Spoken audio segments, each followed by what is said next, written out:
Sir सगळ्यात पहिले मला सांगा, गणपती उत्सव म्हटला की सगळ्यात पहिले येते ती गणेशाची मूर्ती. आजकाल आपण बघतो की बऱ्याच ठिकाणी प्लॅस्टर ऑफ पॅरिसचे किंवा इतर अशा पर्यावरणाला ज्या सुटेबल नाही आहेत अशा पद्धतीचे मूर्त्या असतात, त्या आपण सांगतोच की त्या टाळल्या पाहिजे, पण आणि शाडूच्या मूर्तींचा आपण आग्रह धरतो. तर शाडूच्या मूर्ती आपण कशा काय घरी बनवू शकतो ह्याचं जर तुम्ही थोडक्यात एक प्रात्यक्षिक करून दाखवलं तर बरं होईल, आणि त्याच्यासोबत तुम्हाला त्याच्या अनुषंगाने माहिती सांगता येत असेल तेही चालेल. नमस्कार. आपण पहिल्यांदा खरं म्हणजे गणपती आपण जो करणार आहोत तो पर्यावरणपूरक करायचा आहे. त्याच्यामुळे POP आता त्याला सगळ्यांनीच आपल्याला थोडंसं बंदी घातलेली आहे, कारण तो अविघटनकारी पदार्थ आहे, जेणेकरून समुद्रात पडला की त्याचं 100% त्याची माती होत नाही. आणि मग अशावेळी गणपती कसला करावा, तर एक तर आपण कायमच्या स्वरूपाची धातूची मूर्ती आणावी, मातीचा करावा. शाडूची मातीसुद्धा कदाचित निसर्गासाठी थोडीफार हानी देते, पण ती निसर्गातली असल्यामुळे ती मातीच असल्यामुळे आपण त्याचा बऱ्यापैकी आम्ही प्राधान्य देत असतो. बऱ्याच ठिकाणी कार्यशाळेमध्ये आम्ही शाडूच्या मातीचं करतो.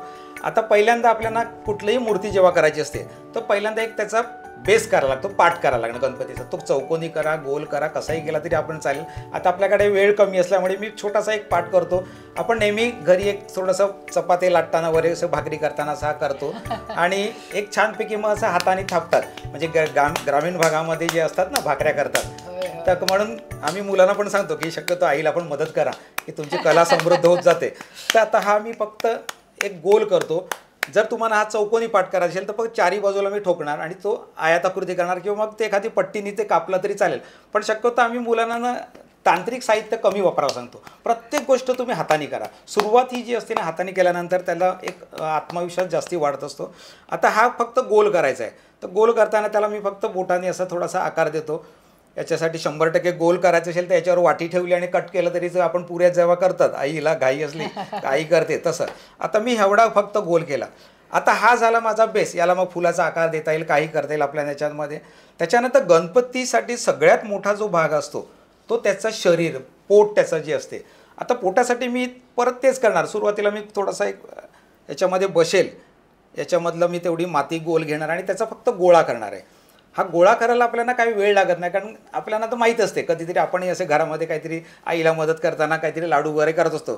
खास करून हे आम्ही खूप शाळामध्ये फिरत असतो, हे अशा कार्यशाळा घेत असतो.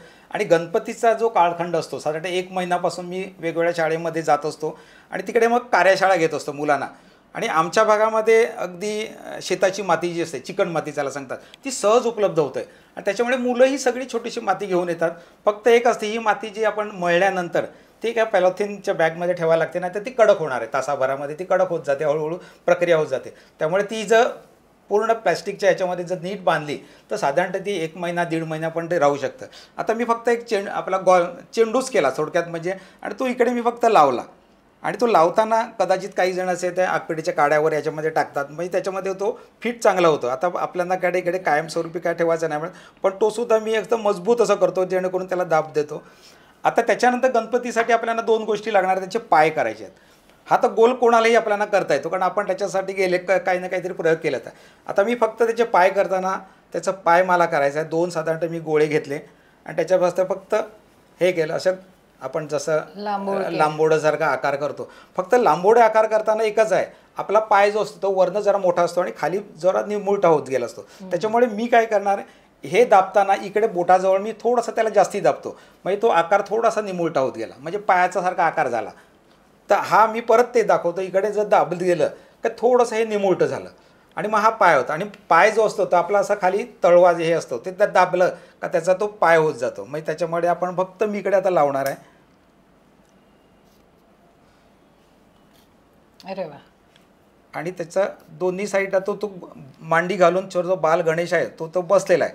आणि ही माती लगेच सुकणार नाही, त्यामुळे त्याच्यामध्ये आपल्याला याच्यामध्ये तुम्हाला वाळा वगैरे त्याचे अलंकरण दाखवायचे असेल. पण आपण काय करतो, पहिल्यांदा आपण बेस शिकायचा असतो. कधी कुठली गोष्ट करताना सोप्याकडून अवघडाकडे जायचं असते. म्हणजे आम्ही सुद्धा गणित शिकताना आम्ही म्हणा पहिलं शिक्षक तेच सांगायचे की जे आधी सोपं आहे ते करा, कारण पहिला बेरजा करा, मग तुम्ही वजाबाकी वगैरे शिकायला लागा. तर आता याच्यानंतर आपल्याला काय करायचं, थोडासा छातीचा भाग काढायचा आहे. तर मी तसंच केलं, थोडासा लांबोडा भाग केला. हा कोणालाही आपल्याला जमू शकतो. आणि छातीचा भाग असारखा मी इकडे याच्यावर फक्त तो लावलेला आहे आणि याच्यामध्ये फक्त इकडे दाब दिला, कारण आपल्या छातीचे चेस्ट जरा गोलाकार असते, तसं तो तेवढा मी फक्त भाग त्याच्यामध्ये मागे लावला. मागच्या साईडला मी थोडंसं तो पॅक करतो, तुमच्या इकडे लक्षात येईल. तर हे इतकं सोपं असते की हे कोणी करू शकतो. म्हणजे आता हा माझा अनुभव जो आहे तो मी काय अनेक वर्ष गेली, जवळजवळ एक 15 वर्ष मी कार्यशाळा घेतो. तर मला एक अंदाज आला की त्या कार्यशाळेमध्ये अगदी छोटी छोटी मुलंसुद्धा आता करायला लागली. म्हणजे आधी मी शक्यतो 5वी 6वी 7वीची मुलाला प्राधान्य द्यायचं, पण नंतर माझ्या लक्षात आलं कधीतरी ती मुलं येऊन छोटी बसायची आणि ती त्याच्यापेक्षा 30 उभं करायला लागली. आणि मग मी काय करायला लागलं, मग ह्या कार्यशाळा मी जास्तीत जास्त छोट्या मुलांसाठी घ्यायला लागलं. आता इकडे झाल्यानंतर आपल्याकडे आता 2 हात करायचे आहेत.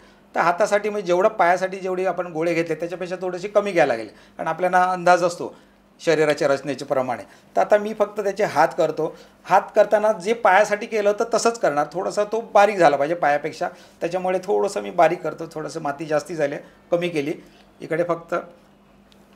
आणि 2 हाताचं फक्त मी तोच प्रकार केला जसं हे करून ठेवलं. आता मी माझ्यासोबत थोडंसं समोर ठेवतो, कारण मला तो अंदाज आला पाहिजे हाताचा.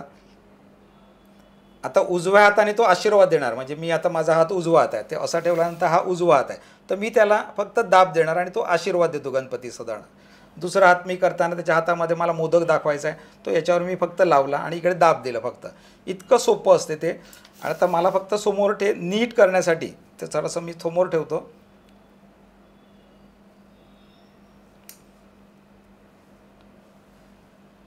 आता तुमच्या साधारण एक लक्षात येईल. आता याच्यामध्ये तुम्ही परत त्याच्यामध्ये दागिने वगैरे त्याच्या बोटं वगैरे कधी आधी दाखवायची नसतात. ती त्याला व्यवस्थित त्याला थोडासा बेसिक आकार, म्हणजे आपण जसं प्राथमिक त्याचे आकार असतात ते करायचे. आता याच्यानंतर आपल्याला काय असते की त्याचं तोंड आहे. आता गणपतीचं तोंड अगदी थोडंसं मोठंच असते, त्यामुळे तो मोठासुद्धा गोल घेतला तरी चालेल, याच्यापेक्षा थोडासा मोठा घेतला तरी हरकत नाही. थोडासा पण त्याचं काही प्रपोर्शन आहे का? प्रपोर्शन म्हणजे याच्यामध्ये आता गणपती आणि मोर हे निसर्गाने दिलेली अशी हे आहेत की याच्यापासून तुम्ही अशा हजारो कलाकृती करा. मोराचे कितीतरी आकार तुम्हाला करता येतात. तसं गणपतीसुद्धा एक आहे, कलाकारा ते आव्हान आहे. म्हणजे कितीही आकार जरी आपण केले तरी ते कमी पडतील. आता हा गणपतीचा चेहरा मला थोडा गोल बरोबर वाटायला लागला. इकडे मी त्याला असं थोडंसं ओलं असताना त्याला जाम करून टाकतो. आता सोंडेकडे जायचं आहे. आता जो आपल्यामध्ये नेहमी असते डाव्या सोंडीचं आणि उजवा सोंडीचं गणपती, तर त्याच्यामध्ये मला वाटतं उजव्याची पूजा करत नाही, डाव्याची करत असं काहीतरी आहे. तर त्याच्यामुळे पण सिद्धिविनायक आपला उजव्या सोंडीचाच आहे. तर साधारणतः आपला हा फक्त सोंड जी असते ती निमुळटी असते. तर मी बऱ्याच वेळा मुलांना पण सांगायचं की साधा तुमचा जर कोणीतरी फार जर केलं तर सरळ अशी सोंडीचं दाखवा, तो शेवटी देवच आहे, तो तुम्हाला नक्कीच आशीर्वाद देणार आहे आणि तुम्ही काम करत राहा काही ना काही छानपैकी, तर देव आपल्यासाठी सतत असतं. आता याच्यामध्ये मी आता उजवा डावा न दाखवता तो सरळच मी फक्त करतो आणि याच्यासमोर असं ठेवतो आणि मग तर तेवढा भाग मी काढून टाकणार आणि याला फक्त मी दाब देतो दोन्ही हाताने. अरे वा. आता मला समोर थोडंसं बघायला लागते, कारण त्याचे प्रपोर्शन व्यवस्थित आलं पाहिजे.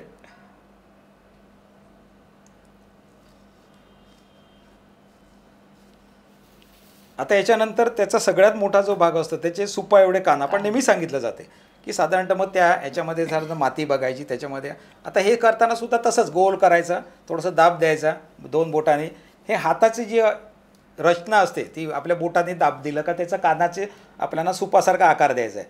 तो थोडासा हत्तीचे कान जे असतात ना ते साधारणतः इकडे मग लावून बघायचे साधारणतः, तर त्याच्यामध्ये ते मला बरोबर वाटलं, ठीक आहे. आणि कान थोडेसे मोठे जरी झाले तरी त्यांनी काही बिघडत नाही.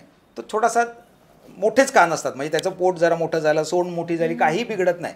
त्याच्यामुळे तो निसर्ग आता एकदम गणपतीचा जो आकार आहे तो एक आपल्याला नेहमीच तो आकार एक कलाकारांना नेहमीच आव्हान देत असतो छानपैकी की त्याच्यापासून कितीही क्रिएटिव्हिटी आपल्याला करता येईल. थोडंसं आणि म्हणूनच शूर्पकर्ण आणि लंबोदर असे त्याचे नावं गणेशांची नावं आहेत. हां. आता साधारणतः तुमच्यासमोर तो आता साधारणतः लांबणं सुद्धा आपल्याला लक्षात येतो की तो गणपतीसारखा वाटायला लागलेला आहे साधारणतः. आता डोळे करताना आम्ही काय करतो, असं जुनी रिफिल वगैरे असते ते फक्त 2 बोटाच्या हे जे असतात 2 बोटं त्यांनी असं दाब देतो, म्हणजे आपल्या डोळ्याच्या ज्या खाचा असतात आतमध्ये ते असते आणि बारीकशे 2 असे याचे गोळे करतो आणि त्या मध्यभागी आम्ही लावत असतो. अगदी आता ते तिकडे समोरनं दिसणार नाही पण मी इकडे आधी लावतो.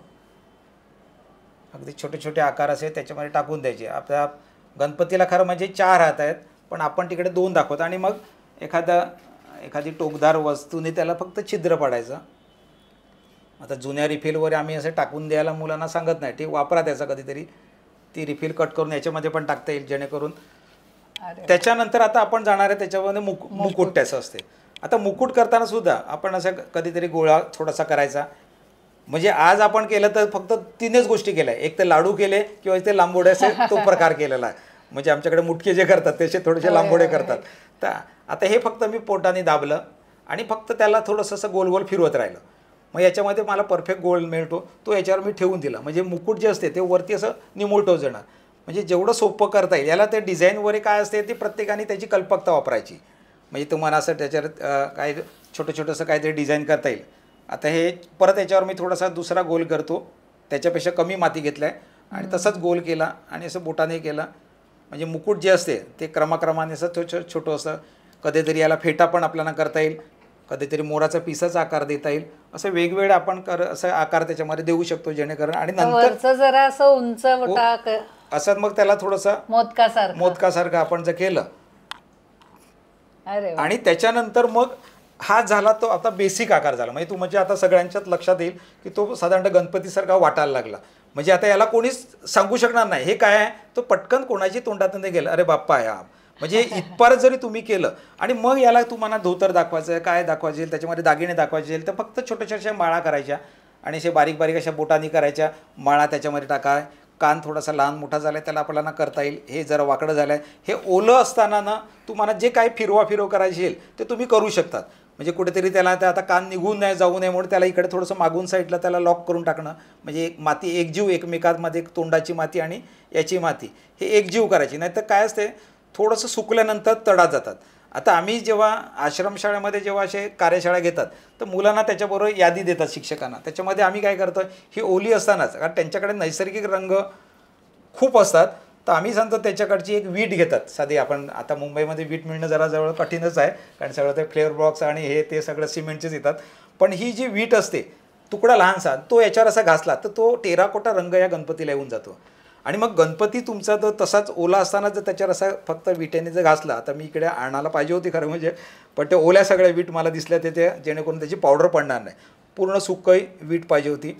तर हा जो एक छोटासा गणपती झाला, तर आता मला पूर्णच बघायला लागेल त्याच्यामध्ये मला अजून काय करता येईल ते. तर एवढा जरी आपला गणपती झाला तरी साधारणतः तो आकार साधारणतः आता आपला गणपतीचा येतो. त्याला दागिने वगैरे जर टाकायचे असतील तर आपण त्याच्यामध्ये कलाकुसर करू शकतात. त्याला धोतराचा आकार वगैरे थोडंसं त्याच्यात असंच करून त्याच्यामध्ये बारीक बारीक वळकाट्या वगैरे टाकल्या अशा बोटाच्या, तर त्याची दागिने करता येईल. त्याच्यामध्ये रिफिलनेशी त्याला पॉइंटेड करता येईल. तर अनेक गोष्टी आपण त्याच्यामध्ये करतात. याच्यानंतर ती मुलं जे असतात ना तीच आयडिया करतात. म्हणजे आता या माध्यमातून हे जेव्हा बघतील एखाद्या प्रत्येकाच्या घरात, तर त्यांनीसुद्धा हा गणपती करायचा प्रयत्न करा. एक आता उजवातने नेहमी आपण आशीर्वाद देतो, त्यामुळे तो आशीर्वादाचा उजवात ठेवा. याच्यामध्ये थोडासा आता मी त्याच्यामुळे मी साहित्य जास्ती आणलं नाही, पण याच्यामध्ये असं बोटं दाखवायचा प्रयत्न करा. थोडंसं बारीकशी काडी घेऊन असे, आणि त्याच्यामध्ये एखादा छोटासा मोदक जर टाकला तर आपला छानपैकी असा गणपती एक होऊन जाईल. आणि हे सुरुवातीला तुम्हाला अशा पद्धतीने जर केलं तर कदाचित तुमच्या पुढच्या वर्षाचा गणपती आहे त्याच्यामध्ये तुमचा आत्मविश्वास अजून वाढणार आहे. कारण कुठलीही गोष्ट एका याने पटकन जमत नाही. आता सोंडीलासुद्धा असं गणपतीला कसं ते छानती असे खाचा असतात, तर तशाही आपण करू शकतात. मागच्या साईडला दागिने वगैरे काय असतात तसे ते गळ्यातनं आलेले असतात, जानवं असते त्याच्यामध्ये, तीही आपण इकडे टाकू शकतो. आता आपण याच्यामध्ये खूप मी खोलात जात नाही. क्रिएटिव्हिटी जी असते ती प्रत्येकाने याच्यात करायचं आहे. यालासुद्धा तुम्ही फुलाचा आकार वगैरे असं काहीतरी पाकळी गणपती असं बसला आहे, इकडे काहीतरी सजावट तुम्ही करू शकतात. तर अगदी साध्या गोष्टीतनं आपला आता एक छानपैकी तो गणपती झाला आहे. आणि जो कोणालाही सहज जमू शकेल. म्हणजे आपल्या घरामध्ये कुठल्याही व्यक्तीने जर ठरवलं की मी हा गणपती मला जमेल का, तर मला नाही वाटत की आपण इतके सोप्या ट्रिक्स इकडनं बघितल्या की फक्त गोल करत गेले. म्हणजे आता लक्षात घ्या, फक्त भाकरी केली आणि त्याचा बेस झालेला आहे. त्याच्यानंतर तो पोटासाठी तर मी 100% गोलच केला होता. हातासाठी फक्त मी लंबोडा असा आकार केला होता आणि पायासाठी जेणेकरून तसा इकडे थोडासा दाब दिला होता. आणि मग याला फक्त मी त्याला असं दाब दिला आणि हे फक्त गोल केलं. तर गोलावर एक गोल ठेवलं, इतकं सोपं. पाय वगैरे नंतर छातीचा आकार केला. तर ह्या गोष्टी जे तुम्हाला आहेत आणि नंतर थोडासा त्याला सुकून द्यायचं आहे. आणि त्याच्यानंतर तुम्ही त्याच्याकडे जर काही केलं त्याच्यामध्ये अजून कलात्मकता करायचा प्रयत्न केला तर ती तुम्हाला सहज जमू शकेल. तर याच्यामध्ये आता नंतर त्याला मागचा भाग आहे तो सगळं जॉईन करून आपण ती गणपती छानपैकी मूर्ती होऊ शकते. याला तुम्ही कुठल्याही रंगामध्ये रंगू शकतात. मी जे सांगितलं टेराकोटाचं तर अगदी बिनखर्चाने आहे. वीट तर कुठेही मिळू शकेल. वीट जर घासली, कारण गणपतीचं आम्ही जेव्हा लाल रंगाची गणपतीची मूर्ती असेल तर आजूबाजूला पांढऱ्या किंवा पिवळ्या फुलांनी सजावट केली तर ती मूर्ती खूप छान दिसते. तर अशा पद्धतीने आपण एक छोटंसं तुम्हाला मॉडेल दाखवलं आहे. प्रत्येकाने असा प्रयत्न करा.